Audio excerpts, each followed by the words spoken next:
سلام الله عليكم، وسعد الله اوقاتكم بكل خير. قبل ما نبداو نصليو على نبي العدنان عليه افضل الصلاه والسلام. كان حتى كان يونس هو الوحيد اللي عند والديه، ولكن والديه ما كانوش مفاهمين وكانوا عايشين غير في المشاكل. داكشي علاش طلقوه هو مازال صغير. بقى يونس عايش مع مو واحد الفتره، ملي تزوجات خداه باه باش يعيش معاه.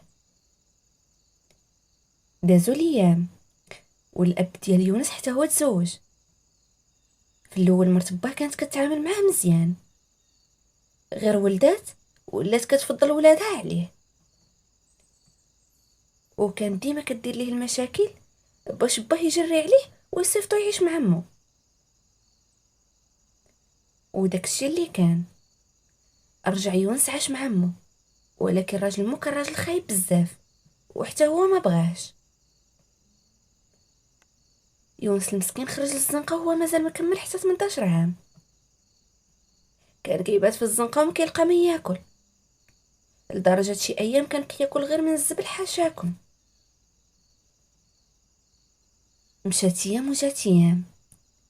في هذا الوقت تكرفس يونس بزاف من خدمه لخدمه، مره خدام في البني، مره مع نجار، مره مع ميكانيك. المهم كان كيخدم باش يلقى غير باش يشري ما ياكل. حتى لواحد النهار تلاقى بواحد صاحبه كان خدام في المعمل ديال الحوت. ملي شافو في ديك الحاله بقى فيه بزاف، داه معاه لدارو وقال ليه بلي غادي يلقى ليه شي خدمه معاه في المعمل. وداكشي اللي كان خدم يونس في المعمل ديال الحوت، وكرا بيت صغير في السطح ديال واحد العماره. ايوا يا سيدي دازو ليام. واحد النهار رجع يونس من خدمته وهو يلقى قط دخل من السرج من البيت ديالو. قال باينه غادي يكون ديال شي حد من الناس ديال العماره. مشى دق عليهم واحد بواحد، وكلهم قالوا لي بلي القط ماشي ديالهم. رجع يونس لبيتو وعطى القط ياكل حتى شبع، وهو يبان ليه مجروح بزاف وباين مريض. قلب شحال عنده ديال الفلوس، لقاها ما كافياش حتى باش يشري ما ياكل. واخا هكا هز داك القط وداه عند البيطاري باش يداويه. الغد ليه في الصباح خرج يونس باش يمشي لخدمته. خرج داك القط للزنقه وقال ليه اسمح ليا، ما يمكنش لك تبقى معايا، حيت انا كنبقى خدام نهار كامل وما كاينش اللي يعتني بك. ومشاو هو قلبو كيتقطع على داك القط. ولكن القط ما بغاش يتفارق على يونس، هو غادي وهو تابعو بلا ما يشوفو. ملي طلع يونس للطوبيس وشد بلاصتو، تبعو القط ونقز ليه فوق راسو. يونس ملي شافو فرح بزاف، نزل من الطوبيس ودا القط للبيت ديالو، حط ليه ما ياكل وسد عليه ومشى لخدمته. يونس لقى الطوبيس مشى عليه وبقى كيتسنى حتى جا الطوبيس الثاني. ملي وصل لخدمته ما خلاهوش يدخل، حيت ما كانتش هذيك المره الوحيده اللي كيجي فيها معطل. داكشي علاش جراو عليه من الخدمه. ايوا يا سيدي رجع يونس مره اخرى بلا خدمه، ولكن هاد المره ما كانش بوحدو، كان معاه القط ديالو اللي سماه بيبو. كان مونس ولفو بزاف، وكان هو صاحبو الوحيد اللي كيشكي عليه همه. واحد الليله خرج يونس كيدور كيقلب البيبو على ما ياكل. وصل حدا واحد المطعم، بقى كيتسنى حتى خوا من الناس. دخل عند مولاه وقال ليه واخا تعطيني عافاك الشياطه ديال الماكله نعطيها غير القط ديالي، راه ما لقيت ما نوكلو. والمطعم قال ليه واخا، وخرج ليه داكشي اللي شاط ودخل بحالو، وبقى حاضيهم من الشرجم.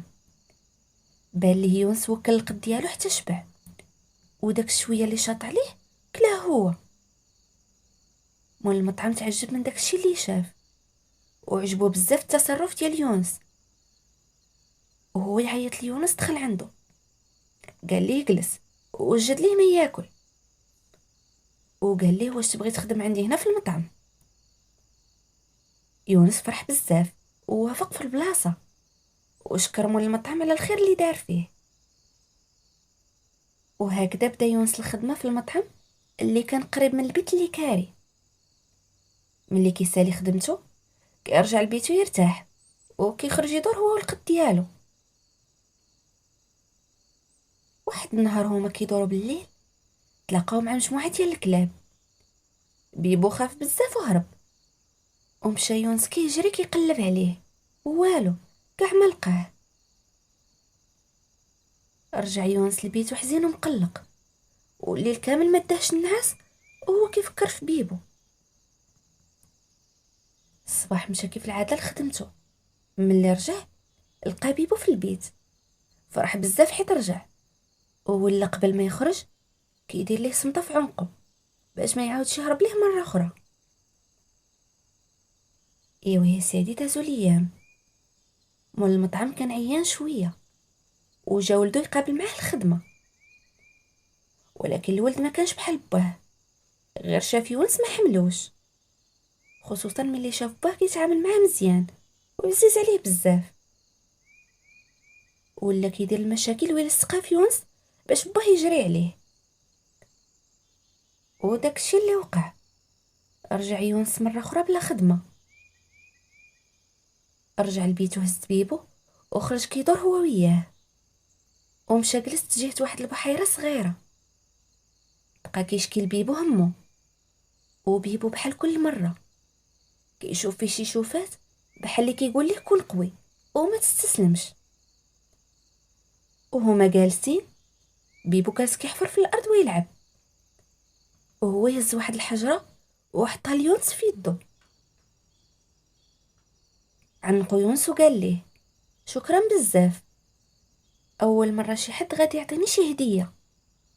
داكشي علاش انا غادي نحافظ على هاد الحجره وما غاديش نرميها. رجع يونس لدارو وهو فرحان بديك الحجره، واخا كانت كتبان ليه غير حجره عاديه، ولكن قيمتها عنده كانت كبيره بزاف حيت بيبو اللي هداها ليه. وهو جالس بقى كيشوف ديك الحجره، وبان ليه فيها واحد اللون زوين وواحد اللمعان قليل، ناض غسلها من التراب اللي كان فيها، بان لونها اكثر ولا اللمعان ديالها قوي بزاف.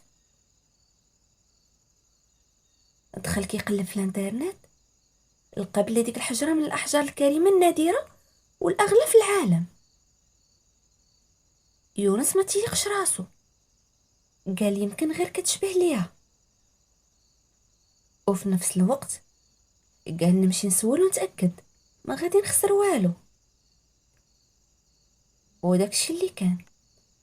مشى يونس سول، لقاها فعلا من الاحجار النادره.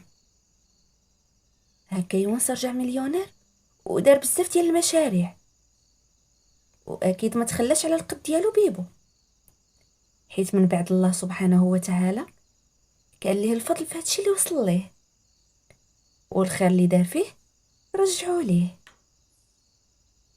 وهنا الحباب سالت حكايتي ومشات من واد لواد، وانا بقيت مع الناس الجواد.